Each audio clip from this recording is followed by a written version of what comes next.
Okay, master. After hanging up the phone, Charlie couldn't help but feel a headache. He found that there seemed to be a strong and strange magnetic field between himself and the Sioux family. Although he has been waiting for the opportunity to ask the Sioux family to question the anti-Wade alliance and make the Sioux family pay the price for the anti-Wade alliance, during this period of time, before he went to the Sioux family to settle accounts, he had various encounters with the Sioux family. First, accidentally rescued two descendants of the Sioux family in Japan, namely Jufei and Ziyu, but when Charlie rescued them, he didn't know that they were the children of Zin. Then in the Tokyo hospital, he passed by Zin again, but Charlie at that time didn't know that the man close at hand was Zin. Otherwise, with Charlie's temper, even if he doesn't kill Zin on the spot, at least he would have confronted him, then remember his appearance and settle accounts with him slowly. Immediately after, what Charlie didn't expect was that when he came back from Japan this time, he accidentally saved Ruoli, the killer of the Sioux family, but what was more damn ridiculous was that after saving her, Charlie found out that this girl is Zin's illegitimate daughter. At this point, Charlie had saved Zin, one son, two daughters, and three children once. The key point is that these three people are all one mother's children. One after another, because of chance and coincidence, saved the enemy's child. For Charlie, this kind of fate made him feel powerless to complain.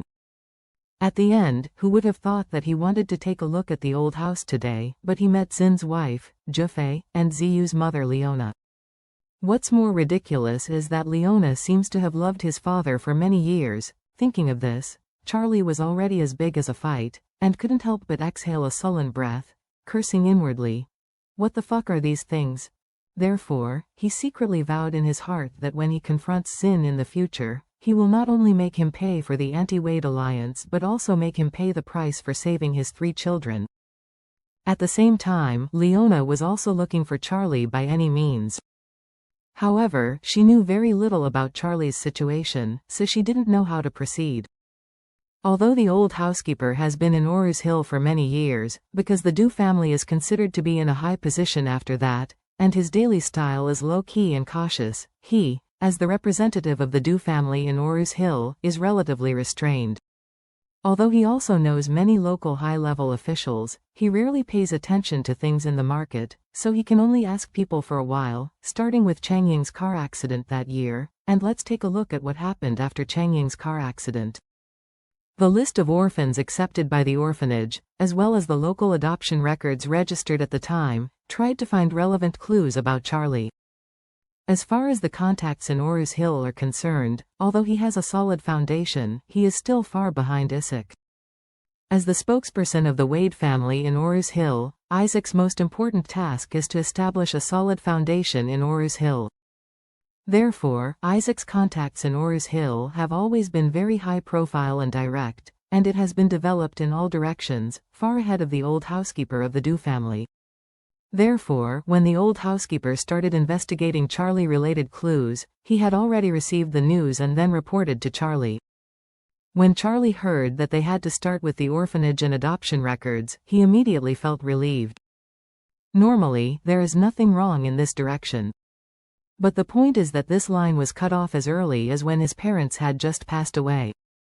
Old Tang cut off all his clues, and even the orphanage where he lived at the time was operated by his people secretly, so no matter how the outside world checked it, they couldn't find any results. Now, Leona wanted to start from here to find himself, only idiotic dreams. After leaving Charlie's parents' former residence, Leona was a little bit lost. On the one hand, it was because she missed Chang Ying, and on the other hand, it was because she saw Charlie just now, and felt that he and Chang Ying looked similar, which brought back many memories of her youth. When returning to Du's mansion in Oru's Hill, the servant had already prepared a sumptuous lunch. Jufei had just returned from donating money to the orphanage.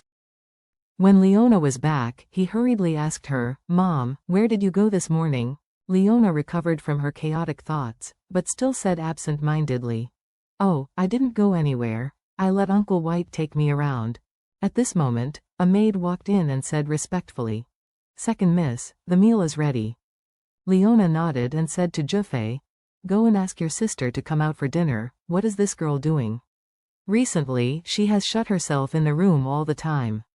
It's weird, hurt? Jufei smiled and said, Ziyu has always wanted to find our benefactor, the young man who saved our lives in Japan.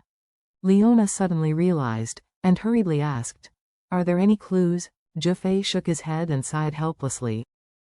Finding a needle in a haystack is so easy to find. I haven't figured out whether he is a local Chinese or an overseas Chinese. I don't know whether he is in Japan, still at home or somewhere else.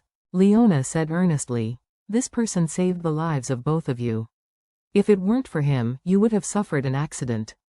With such great kindness, I really want to find a chance to repay him. After that, she asked, What clues do you have about this benefactor? You might as well tell me, and I will help you figure out a solution. Jufei spread out his palms and sighed softly, Hey, we don't actually have any clues. Even when we met him, we probably know what he looks like. Other than that, there are no valuable clues. Leona asked, Would you like to send a reward to the outside world? Just say that you want to find the original savior and thank him personally. If they see him, let them contact us. Jufei said, This method has been considered by Ziyu, but she said that the probability is not high. She said that the benefactor should be a very good person and should not be short of money. Even if he sees a reward, I am afraid that he will not follow us. Leona nodded in agreement, and said, That's what I said, if he really wanted money, he should have opened his mouth when he saved you, or leave contact information. Now only based on the memory of seeing him, you want to get him out of the crowd. It was really too difficult for him to find out, Jufei said helplessly. I also advised Ziyu, but she still doesn't want to give up. As he said, he shook his head and said, Mom, I'll ask Ziyu to come out for dinner. Well, go ahead. Soon, Ziyu, who was wearing pajamas at home, walked out of the room unwillingly at Jufei's urging. When she came out, she was still holding an iPad in her hand, and the fingers of the other hand slid quickly on it, constantly flipping through the faces on it. When she came to the restaurant, Ziyu's attention was still focused on the iPad screen, and Leona asked, Ziyu, I heard your brother said that you are looking for a benefactor. Is there any progress?